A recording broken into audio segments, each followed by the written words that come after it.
សួស្តីចៅចៅសិស្សានុសិស្សថ្នាក់ទី6ចំណែកថ្នាក់ទី5ក៏រៀនជំនាន់ទី6បានផងដែរក៏សូមគោរពចំពោះលោកគ្រូអ្នកគ្រូ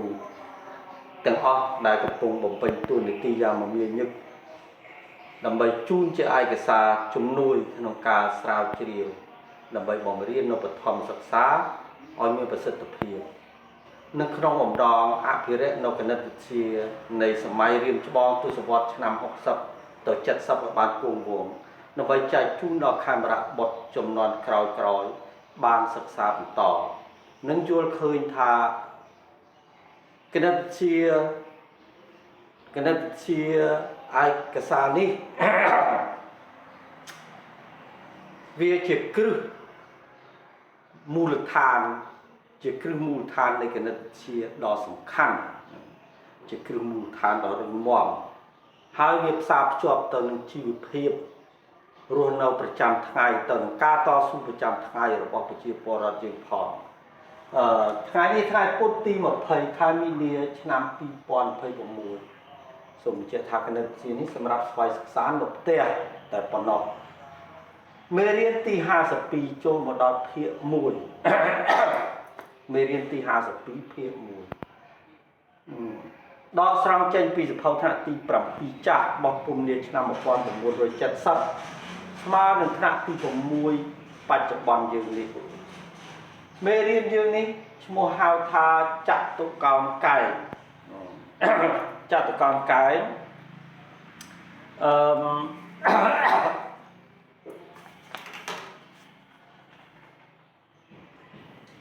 មួយចតុកោណកែងរបៀបសង់ចតុកោណកែង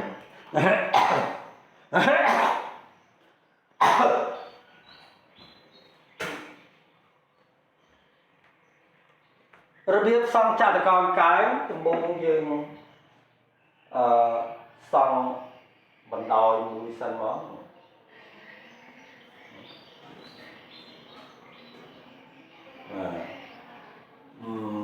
អានេះយើងដាក់ D C ចឹងមកណា DC ហើយយើងដាក់មុំកែងយើងសង់អង្កត់មួយចឹងមកសង់អង្កត់មួយគឺដាក់ឈ្មោះថា D មក C គឺហើយយើងដាក់មុំកែងកន្លែងនេះកន្លែងមុំកែងជ្រុងមុំកែងជ្រុងមុំកែងយកមកដាក់ចំកន្លែងចំណុច C អានេះឲ្យត្រួតស៊ីគ្នាចឹងមកយើងបានមុំកែង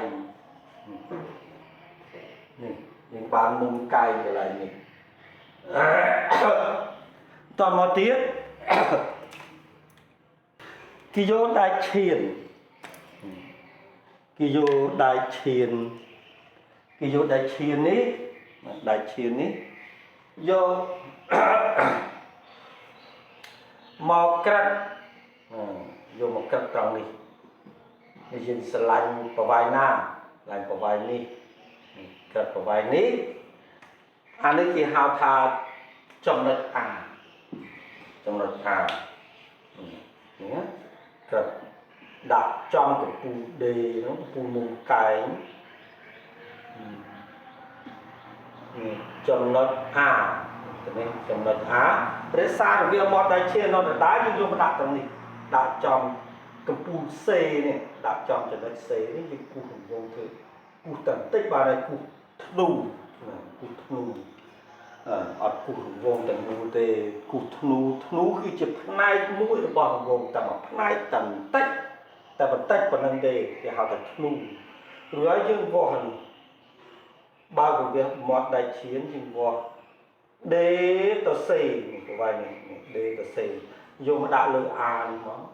រួចហើយយើងបានចំណុច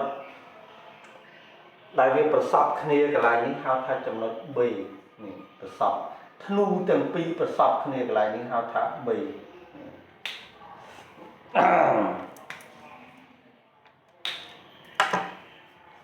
ហើយបន្តមកទៀតយើងសង់ណាភ្ជាប់ពី C មកកាន់ B ហើយភ្ជាប់ពី A មក B មកភ្ជាប់ពី B មក A មក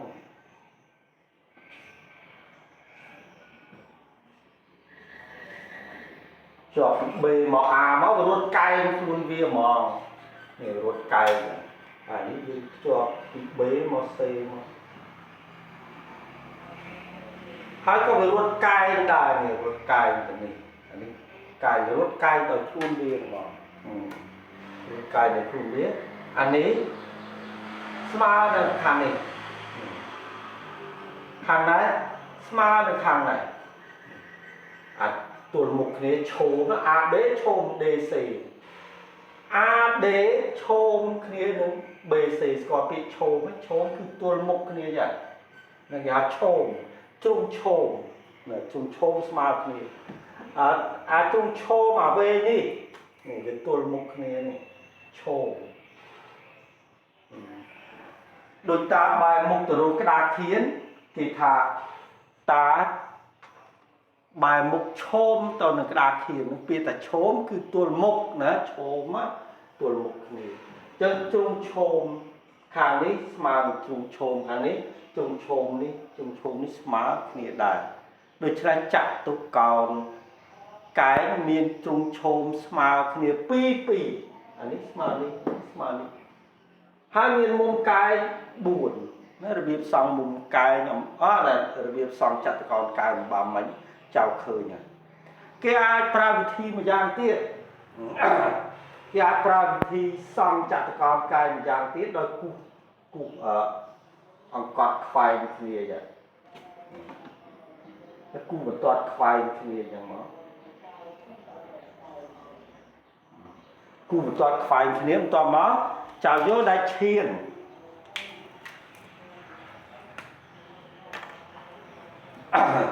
ចៅយកដៃឈៀនយកមកដាក់ត្រង់កន្លែងចំណុចបន្ទាត់ទាំងពីរប្រសពគ្នាកន្លែងប្រសពគ្នាកន្លែងនេះយើងឲ្យឈ្មោះថា O យកមកជុលដៃឈៀនយកមកដាក់ចំទៅនេះចាំមើលនេះមកជុលដៃឈៀនមកជុលទៅនេះជុលនេះដាក់ចំចំណុច O នេះដាក់ចំចំណុច O នេះហើយបន្ទាប់មកចាប់គូសរង្វង់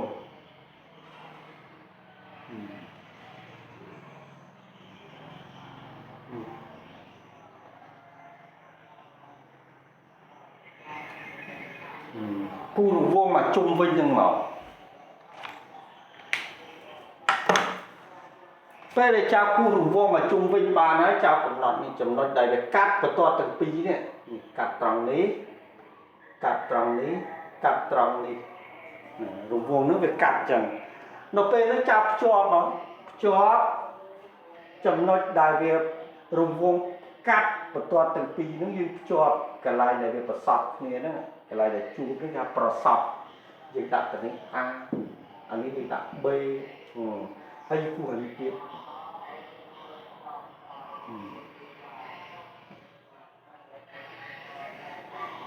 អានេះយើងដាក់ C តនេះយើងដាក់ D ឬយើងភ្ជាប់ B និង C មក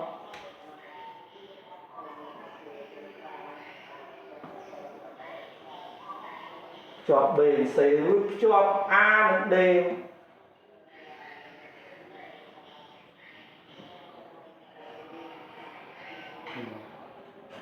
ជាប់ចឹងមកគេបានចាក់ទុកកោនកែងដែរហើយវារត់កែងខ្លួនវាមុំកែងបានមុំកែងចឹងនឹងរបៀបសង់ចាក់ទុកកោនកែងគេអាចគូសបន្ទាត់ខ្វែងគូសបន្ទាត់ខ្វែងគ្នាចឹងអាត្រង់កន្លែងដែលវាប្រសពនេះ A មកកាន់ C B មកកាន់ D គឺមានប្រវែងស្មើគ្នាពីព្រោះ O នេះជាផ្ចិតរបស់រង្វង់ពី O មក A គេហៅថាកម្មរង្វង់ O មក C កម្មរង្វង់នេះរង្វង់មួយទាំងមូលនេះគេហៅកម្មពីនេះពីចំណុចផ្ចិតមកកាន់ចំណុចដែលស្ថិតនៅលើរង្វង់គឺជាកម្មរបស់រង្វង់កម្មរង្វង់មានច្រើនណាស់ឲ្យតែពីចំណុចផ្ចិតមកកាន់ចំណុចដែលស្ថិតនៅលើរង្វង់ហ្នឹងគេឲ្យឈ្មោះថាកម្មប្រវែងវាណាពីនឹងមកកាន់អាដែលចំណុចមួយនៅលើរង្វង់ហ្នឹងអញ្ចឹងអានេះមកនេះថាកម្មដែរនេះពី O មក B កម្ម O មក D កម្មអញ្ចឹងវាស្មើគ្នាទាំងអស់គេថា là cái thạch chặt của con cái cứ chỉ chặt của con là chả rất trong vùng chả rất trong vùng miền này tha cu trong vùng chặt của con cái thì cu trong vùng đại miếng ô đi chỉ chặt đi hay cho anh ấy cái hao ấy là bởi vì lúc anh ấy chân mà lúc anh ấy chân mà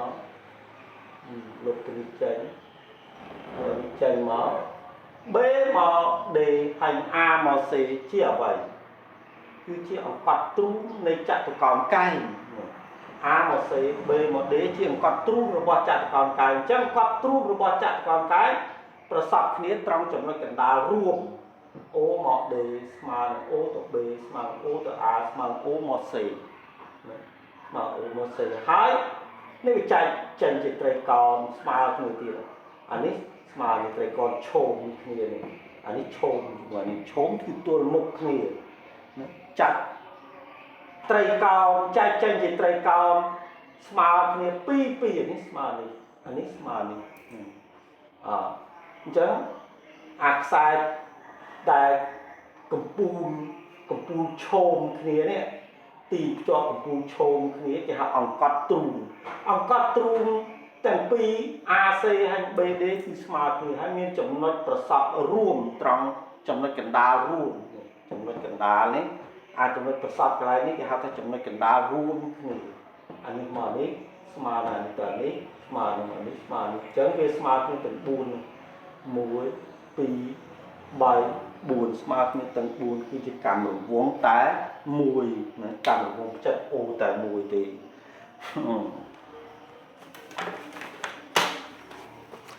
ចឹងចៅសរសេរនិយមន័យនេះនិយមន័យអ្វីទៅហៅថានិយមន័យនិយមន័យគឺជាចម្លើយដែលគេសួរថាដូចម្ដេចដែលហៅថាចតុកោណកែងអញ្ចឹងចម្លើយដែលបានមកហ្នឹងគេហៅថានិយមន័យហើយចម្លើយនោះយើងឆ្លើយមកដូចម្ដេចដែលហៅថាចតុកោណកែងច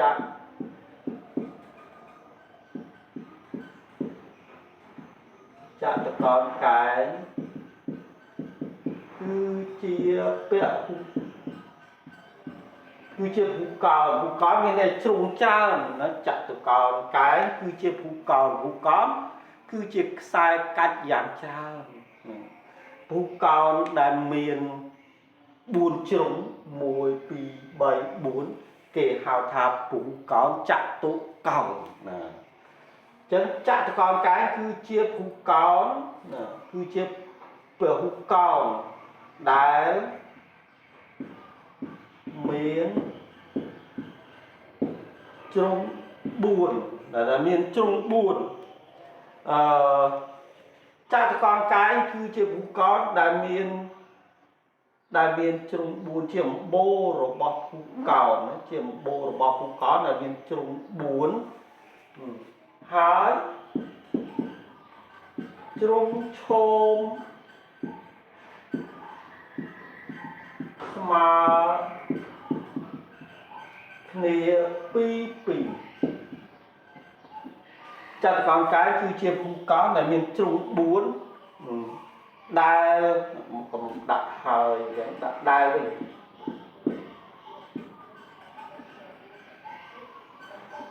ដែលជ្រុងឈោមស្មើគ្នាពីនេះឈោមជាមួយនេះស្មើគ្នាអានេះឈោមជាមួយអានេះ AB ឈោមជាមួយនឹង DC BC ឈោមនឹង AD ជ្រុងឈោមស្មើគ្នាពីហើយម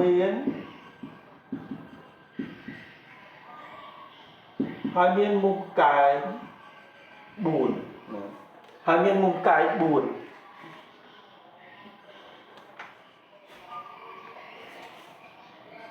ជ្រុងឈោមអាវែងនេះ AB ហើយនឹង DC ជ្រុងឈោមវែងហៅថា บอนดาวจรุง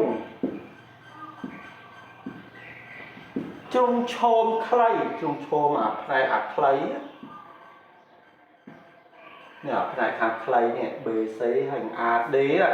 จงโชมใครเฮาทาโตตึงเฮาทาโตตึง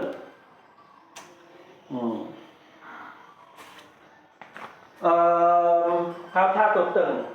นั่นเจี๊ยนิยมมันไหนเจี๊ยนิยมมันไหนเราบอกจัดตุกกากายเจี๊ยนิยมมันไหนเราบอกจัดตุกกากายคือเจี๊ยผู้เก่าได้มีจงบุญได้จงชมสมาคณีปีจัตุกรcáiคือเจี๊ยผู้เก่าได้มีจงบุญได้มีจงบุญลูกได้ที่โปรยังสิได้อะไรหรือได้มีจงบุญจงชมสมาคณีปีหายเวียนมุมกายบุญจงชมเว้ยหาทำน้อยจงชมใครหาทัดโตตึงบอนดอยมวยโตบอนดอยมีปีเบเดซีบอนดอยจำนายบอนดอยแต่มวยhai tổ từng mũi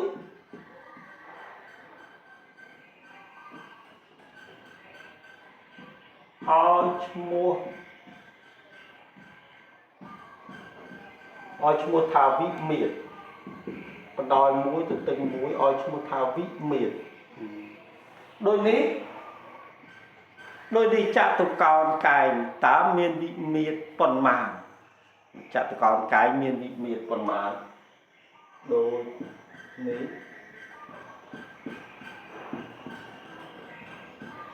chạ tục còn cái miên vĩ miệt chạ còn cái miên vĩ miệt pì miên vĩ miệt pì bà cà rế miên vị miệt tại mùi đấy cứ trùng bỏ vía chia vị miệt rồi bỏ vía chắc tôi mới đây tất là thao vị miệt cứ tết tôn tao nâng cà rốt tây cả lá tết tôn tao nâng cà rốt thiết xìm và vài bạn mạc vì có tết tôn tao nâng vị miệt tây cả lá vì tết tôn tao nâng vị miệtโดยเฉพาะการศึกษาอมปีโทนิมิตคือการศึกษาอมปีวิมิตนั่นเองโดยเฉพาะรูปโทนิมิตสัตตเมียนวิมิตข้อนี้สัตตเมียนวิมิตข้อนี้คลามเมียนวิมิตปีคลามเมียนวิมิตมวย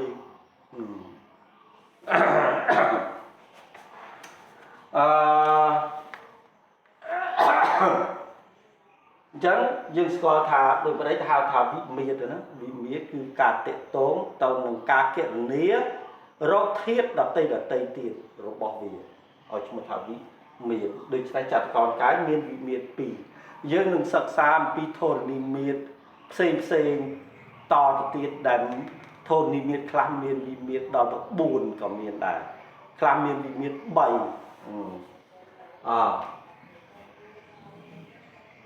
ตาต่อมาขนาดไหน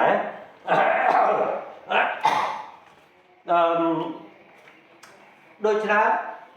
จัตุกรกาย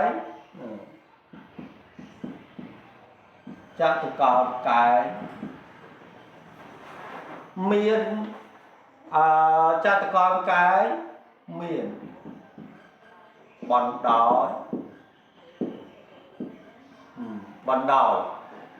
อยปีชมเขียคือบนดอยเบบนดอยหมอเบมาเดหมอสี่มานึงเดหมอสี่ให้ตัวตึงเมียนปีได้ตัวตึงคือเดมาเบสี่จุงโชมมาเนี่ยปีอันนี้สมานิชมโชมเนี่ยนะจุงโชมสมาเนี่ยปีตัวตึง A một D mà B B một C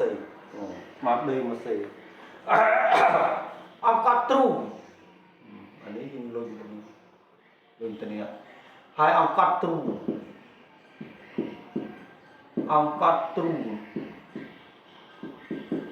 chặt tụ còn có tru chặt còn cái có tru chặt còn cái A C bị A mà C mà nâng A mà C mà nâng B tập D B tập D A C B D hào tha ông có tru ông có tru chặt con cái A C mà nâng B D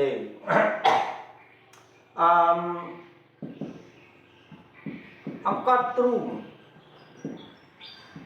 A C nâng B D ប្រសពគ្នាត្រង់ចំណុច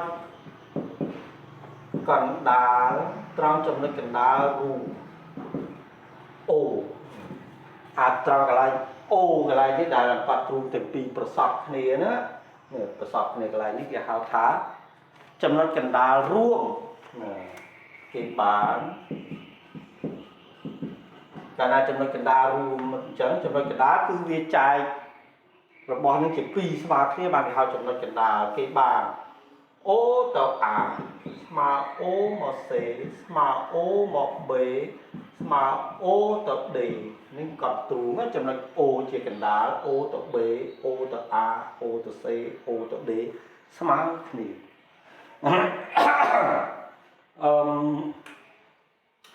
ចូលមកដល់ទី3ចូលទី1ទី2ទី2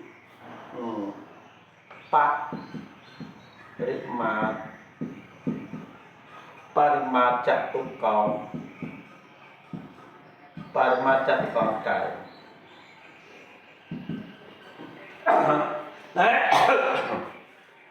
ការដែលយើងរៀនការ៉េ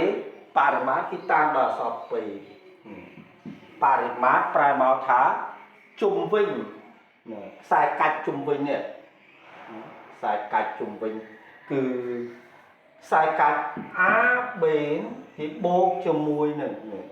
ខ្សែ AB បូកជាមួយនឹង BC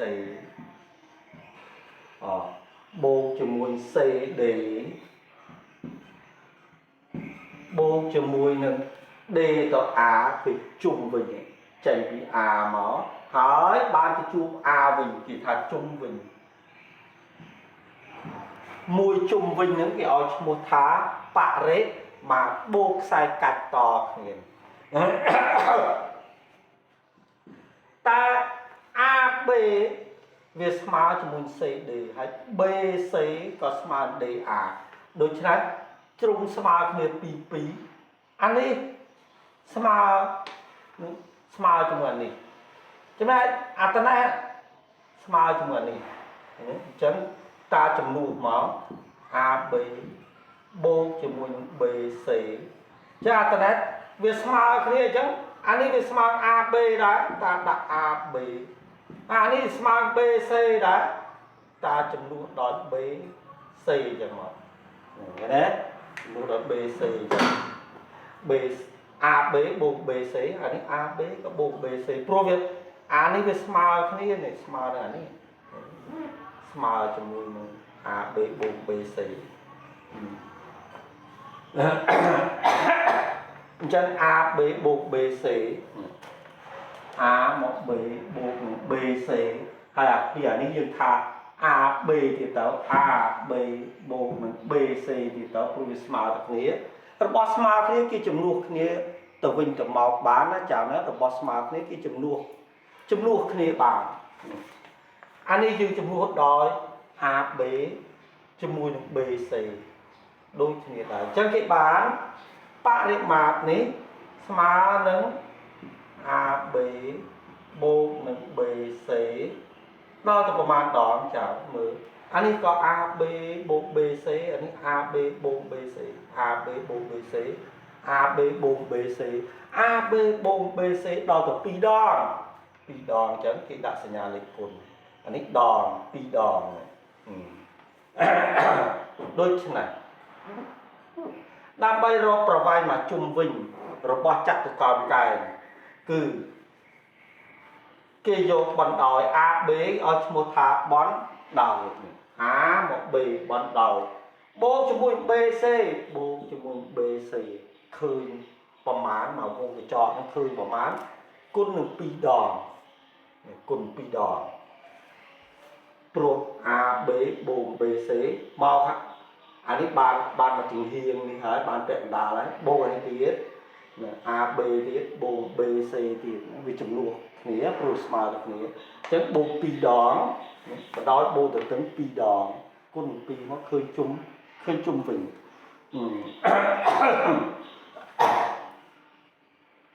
ដូចនេះរូបមន្ត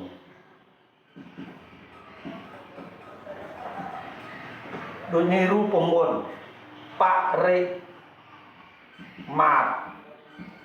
ចតុកោណកាយស្មើបណ្ដោយបូកតូតឹងរួចហើយកាលណាយកទៅគុណនឹង2ដងគេសរសេរពេតាងឲ្យបរិមាត្របណ្ដោយតាងដោយអក្សរ L ធំ L ធំនេះបូកជាមួយនឹង L តូចនេះ L ធំគឺបណ្ដោយ L តូចគឺតូតឹងបណ្ដោយបូកតូតឹងរួចយើងយកមកគុណនឹង2នេះជារូបមន្តក្នុងការរកបរិមាត្រចតុកោណកែងចឹងចៅចម្លងចូលទៅក្នុងសភៅមេរៀនរបស់ចៅសិនចុះ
មិនយើងបាន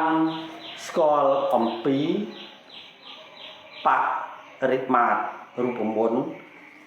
រកបរិមាត្រចតុកោណកែងអញ្ចឹងតើឲ្យឧទាហរណ៍ឧស្រៈពីតួមើលថាឧទាហរណ៍ចោលណា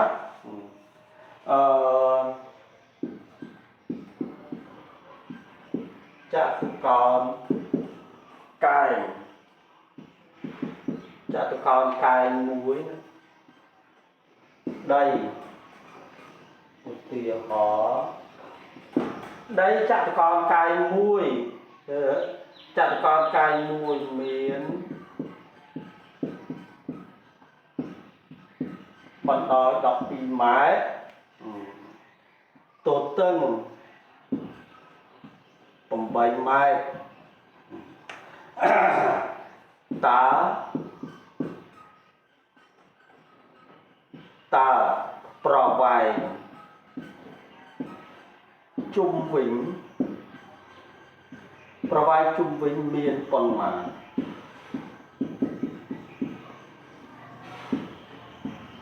ប្រវែងជុំវិញដីនោះមានប៉ុន្មានបើគេប្រាប់ថាដីចតុកោណកែងនេះអមថានេះដីចតុកោណកែងមានបណ្ដោយ12ម៉ែត្រហើយទទឹងមាន8ម៉ែត្រទទឹង8ម៉ែត្រតើបើជុំវិញវានេះមកជុំវិញ ជុំវិញហ្នឹងតើមានប្រវែងប៉ុន្មានចឹងចំឡើយ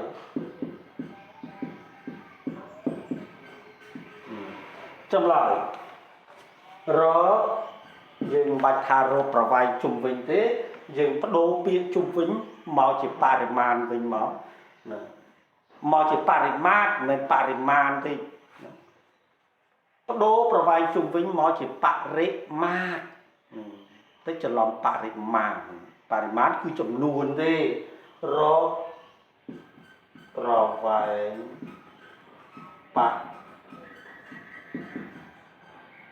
រកប្រវែងបរិមាណដីចាក់ដីនឹងរៀងចតុកោណកែងរកប្រវែងបរិមាណដីចតុកោណកែងរូបមន្តយើងបានដឹងហើយដើម្បីរកពេលគេយក L ធំនេះបូកជាមួយ L តូចគឺឲ្យគុណនឹង2 L ធំតាំងឲ្យបណ្ដោយ L តូចតាំងឲ្យតូតឹងតាតមកនេះដូច្នេះ L ធំគឺ12ម៉ែត្របូកជាមួយ L តូច8ម៉ែត្របូកគ្នារួចឃើញប្រមាណយកទៅគុណ2មក2ដងអានេះបូកជាមួយអានេះអានេះបូកនឹងពីប្រវែង DC បូកនឹង C មក B មកឃើញពាក់កណ្ដាលវាមកចង្ហៀងវាគុណនឹង2មកឃើញអានេះទៀតហើយមកជុំវិញវាអញ្ចឹងអានេះបូកទៅបាន20 12បូក8 22ដង40ម៉ែត្រ40ម៉ែត្រយើងឆ្លើយថាបរិមាណតាខ្លាចតែចៅច្រឡំបរិមាណទេបរិមាណប្រែមកថាចំនួនតែបរិមាណប្រែមកថាជុំវិញបរិមាណអាមួយម៉ានអាមួយម៉ាន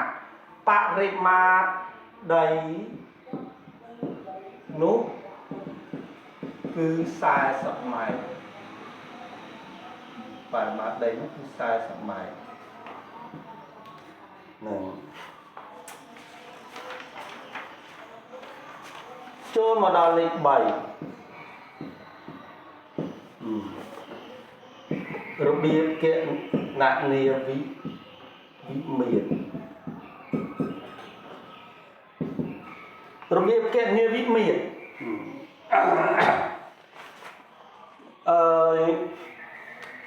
យើងដឹងថាកន្លះបរិមាណណាកន្លះបរិមាណគេសរសេរ1/2អានេះប្រែមកកន្លះ1/2ហ្នឹងកន្លះដូចយើងបានបន្ទុក8កន្លះគឺសរសេរ8ហើយ1/2ចឹងមើលអានថា8កន្លះអញ្ចឹងកន្លះបរិមាណតាសរសេរកន្លះ1/2ពេស្មើនឹងAB មកដោយនេះ A មក B បូក B មក C នេះគេហៅថាកន្លះបរិមាណគេហៅថាកន្លះបរិមាណឬក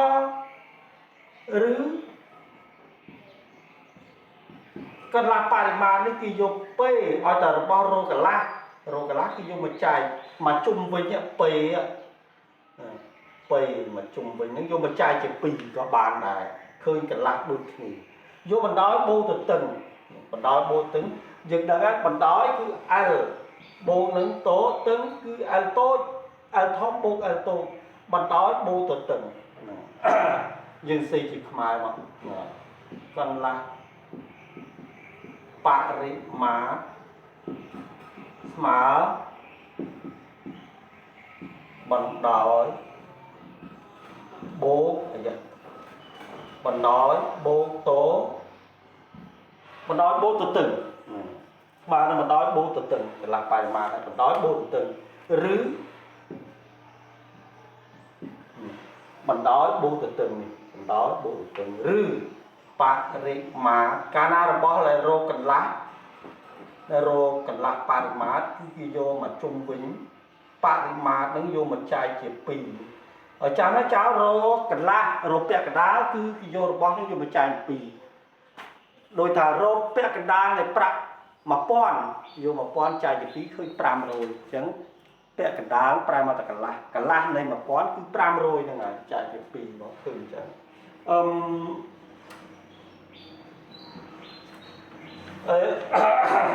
cái la paramat chạy pì đôi trái bà dương cho rô bẩn đôi vị miệt bẩn đói hao thao vị miệt bẩn đói smart nữa cái la paramat như bẩn đói bông nông thực từng cho bây giờ cho rô bẩn đói cái la paramat với nó cần la pare má đó đó tố tự từng cho bây giờ cho rô tự từng mình nhưng đừng thà cần là paramat cứ bật đó bô tự từng cho bây giờ cho rô tự từng ví dụ cần là paramat cần là paramat cần là paramat đó bón đo phần đôi bên tờ cần là paramat đo phần đôi bên tờ bây giờ giờ xe đòi lấy xe chia là tàng rồi xe so là tàng hay là thống như chia bằng đòi đam bấy rô bằng đói khi do cái lạc paramat nên đây tha paramat chạy pi khơi của mát đo nứng hay là tôi này đo tự từng này cho bà cho rô tự từng cái lạc paramat khi được bó nó kịp vô để chạy pi paramat chạy pi khơi của mát cái đo nâng bằng đòi mình mà đo nâng bằng đòi mình nó cái là paramat đo nâng bón đòi al thống bằng đói al tối tự từng nếuระเบียบเกี่ยวเนื้อวิเมียดเป็นกระดาษเขียนเจ้าจำลองโจลตกนองเสียเผานั่นจำลองโจลตกนองเสียเผาเมเรียนสั้น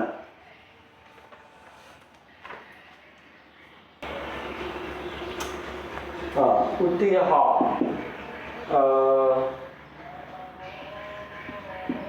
ได้จอมกา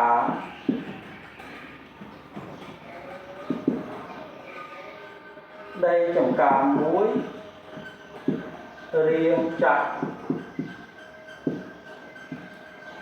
đây trồng cà muối riêng chặt còn cải miên parimat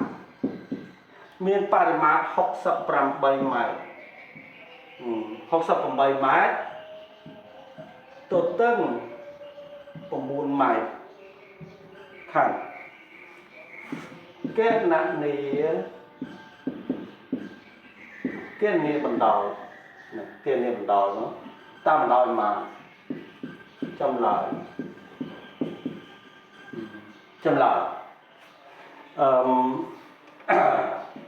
rồi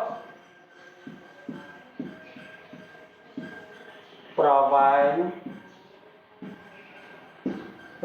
bằng đầu rô bà vai bằng đói rô bà muôn bà dưới làm bê rô bằng đói al thông ní mà nâng bê chai chiếc bí hai đo nâng tổ từng cứ al tổ chẳng thể mà bê chai chiếc bí ta tôi xây một cái này bê chai chiếc bí cứ học bằng bấy ní bê bạ rễ má cứ bê tàng đòi sọ bê vô mà chai chụp pì hai đó trên môi tự tấn cứ cùng buồn mày mà nè paramat học sập bằng bay mà chai chụp pì thời mãn học sập bằng bay chai chụp pì sam buồn nên đó cùng buồn chai máu đó cùng buồn sao mùi buồn pram xây pram tra tụt mùi bay đó mùi sao pì để cho mà thấy pram mày slide